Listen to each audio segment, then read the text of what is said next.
السلام علیکم ناظرین، میں آرزو انصاری اس نئے انفارمیشن والی ویڈیو میں تہہ دل سے آپ کا استقبال کرتی ہوں۔ تو آئیے بنا زیادہ بات کیے شروع کرتے ہیں آج کا ویڈیو۔ پچھلے ایپیسوڈ کا سوال، عصر کے وقت میں کتنی رکعت نماز پڑھی جاتی ہے؟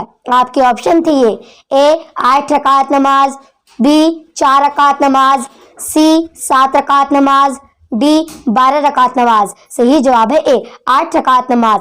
اور جن لوگوں نے کمنٹ میں صحیح جواب دیے ہیں ان کا نام ہے محمد عاطف رجا خان، احتشام آل ان ون۔ تو آپ لوگوں کا بہت بہت شکریہ کمنٹ میں سب سے پہلے جواب دینے کے لیے۔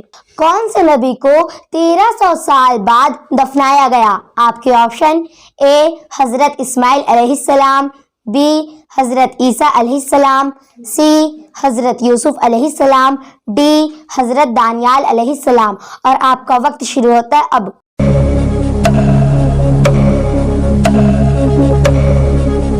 صحیح جواب ہے ڈی حضرت دانیال علیہ السلام۔ قوم بنی اسرائیل جو کہ بہت بڑی قوم تھی، اس کے سب سے پہلے نبی حضرت یوسف علیہ السلام تھے اور آخری نبی حضرت عیسیٰ علیہ السلام تھے۔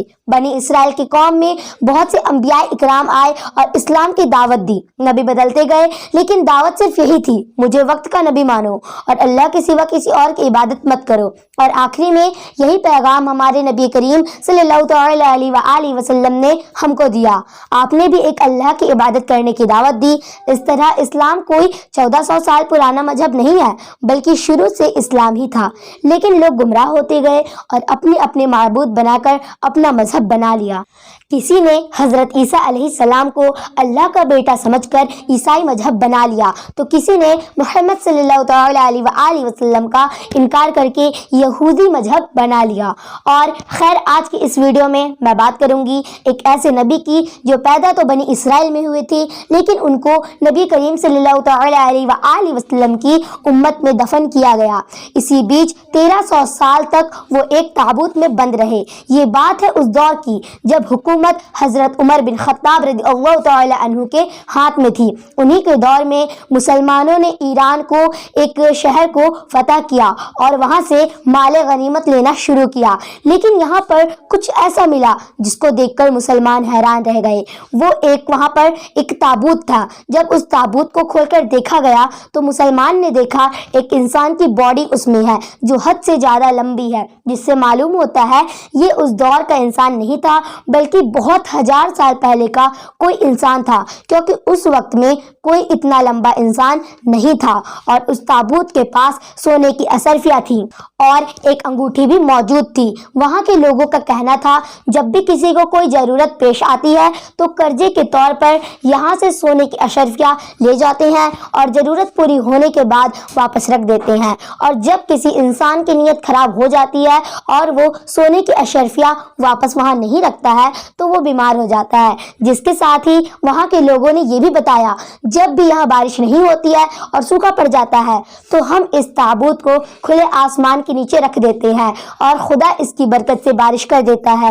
یہ سن کر مسلمانوں نے فوراً حضرت فاروق اعظم رضی اللہ تعالی عنہ کو ایک خط لکھا اور سارا واقعہ بیان فرمایا۔